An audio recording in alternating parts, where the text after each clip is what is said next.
Welcome to Retirement Ramblings. I'm Scott, and today is day 222 in my countdown to retirement, plus a catch up for days 223 and 224. So, for day 224, uh, I had a one on one with my boss, and he asked me to start to unwind all the projects I've been managing outside of the security team for the last 4.5 years. So, based on that, I scheduled a one on one with the global VP of cloud engineering to discuss transitioning out over the next 2 weeks.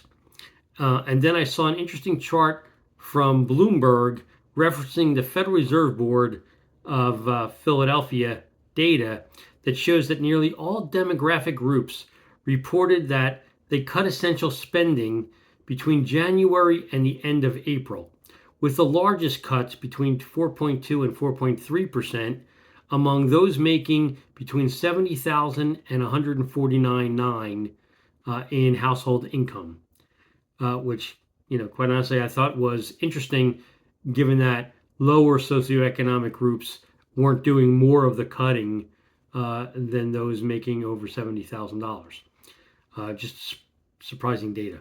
And then for dinner, or really, not really for dinner, but later in the day, I roasted a chicken, and then I deboned it, and then I took the carcass and I put it in a crock pot to make chicken stock.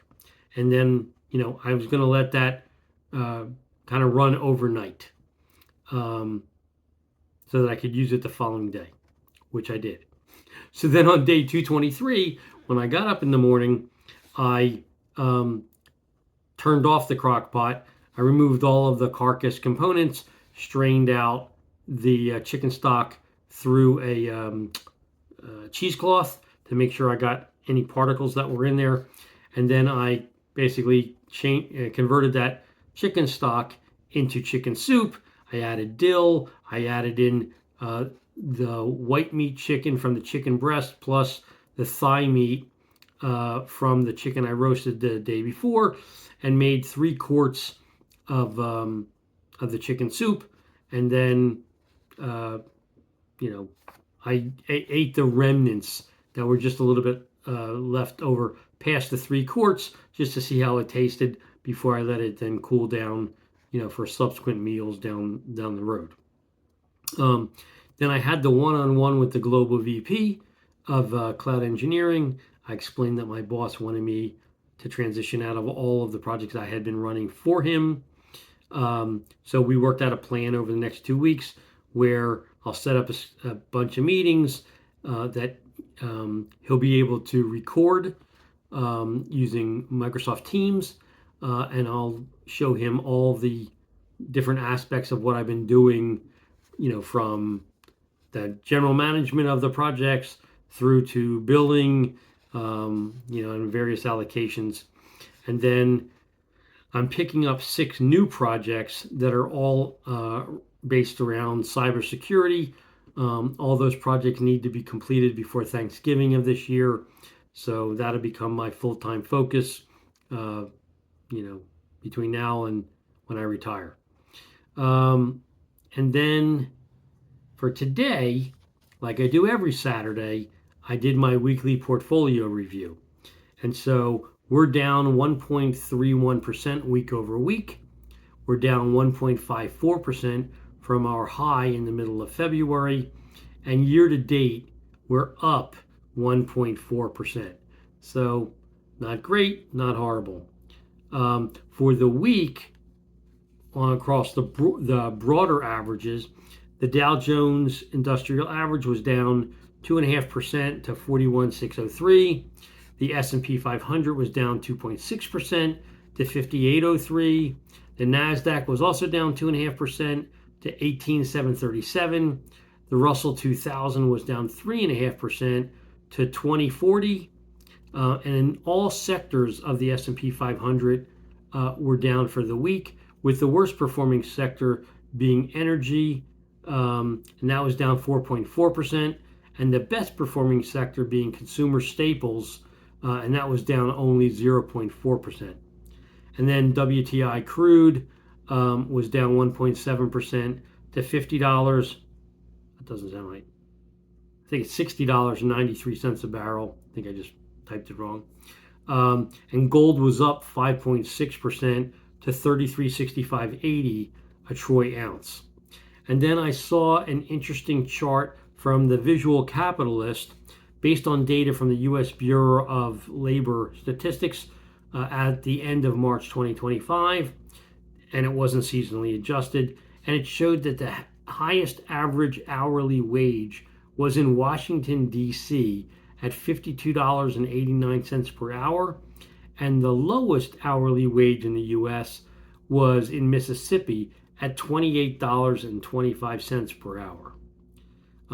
Then I checked Cruise Critic because I had joined the roll call for the cruise I'll be taking in August, and a couple from Dallas, Ludi and Julius, had reached out to me, and they'll be traveling on the same cruise, and they want, I was basically going to exchange with them potential excursions that were going on, because they may want to join us on one of those excursions, or possibly share, let's call it, I'll say a cab, but any type of transport to get from point A to point B, where it might be too expensive for one couple, but maybe splitting it across two couples or more makes sense.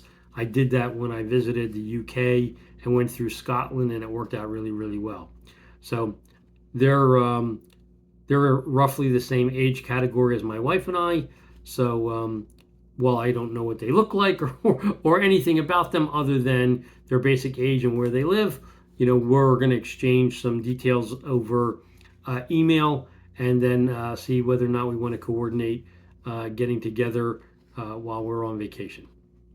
And then after that, I went out to do my grocery shopping rounds for the week. So my wife and I started at Lidl, where I purchased the Butcher's Specialty fresh chicken drumsticks, which were on sale for 99 cents a pound. Smithfield pork spare ribs, $1.99 a pound. Foster Farms frozen chicken wings, 40 ounces for $5.99 for the container.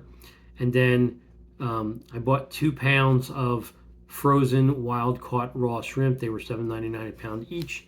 And then they had a special running on a whole seedless watermelon for $3.99, so I picked one of those up. Then I ran over to Publix because Publix was running a special on bicolor corn, 5 ears for $2. So I stopped by there. They were completely gone or sold out, I guess. So I'll have to go to another Publix and see if I can find them there. Then I ran over to Aldi's and we bought this. My wife likes this particular thin crust pizza that Aldi sells, which is Mama Cozy's Pizza Kitchen. It's a 16-inch, I should say, mega meat deli pizza, thin crust, so it's 30.5 ounces. Anyway, we got that pizza. We got, I bought 2 pounds of the Simple Nature organic grass-fed 85% lean ground beef, which, even though it's cheaper elsewhere, I just really like the taste for some reason of that particular brand of ground beef. So I spent the extra $1 a pound to get that one because it really tastes so much better to me. So it was worth the extra $1. Anyway, then we also picked up some package of romaine hearts and a large package of spring mix for salads and 3 Roma tomatoes. And then we ended up going to Kroger after that, where we stocked up on 5 packages of Smithfield bacon for $3.99 a package. I got an 18-ounce container of blueberries and a 2-pound container of strawberries. Each of those were $2.99 a piece. I was able to get 1 Kroger pound package of mozzarella cheese that I needed, which was also $2.99. And then my daughter-in-law, when she comes in, she's a pescatarian, so she eats mostly seafood. So I picked up 2 Aquastar wild salmon fillets for her. They were 20 ounces each and $5.99 a piece. And then I got some additional Kroger party wings, a 2.5-pound package, also for $7.99. Then I wish my son and daughter-in-law a happy anniversary. Their anniversary is today. They're spending it in New Orleans, and they sent us some photos, and looks like they're having a really good time. And then I had the pizza from Aldi along with a small salad, and while my wife and I were swapping back and forth between watching the Charles Schwab golf tournament and the PGA senior golf tournament. On the weekends, she likes to watch golf, so I'm not really a sports guy, but I don't mind watching that, so works out good for both of us. Anyway, that's my update for today and for the last 2 days. If you have any questions or comments, please leave them in the comment section down below or drop me an email at myretirementramblings@gmail.com. Otherwise, I hope you have a great evening, and I look forward to talking with you tomorrow. Take care.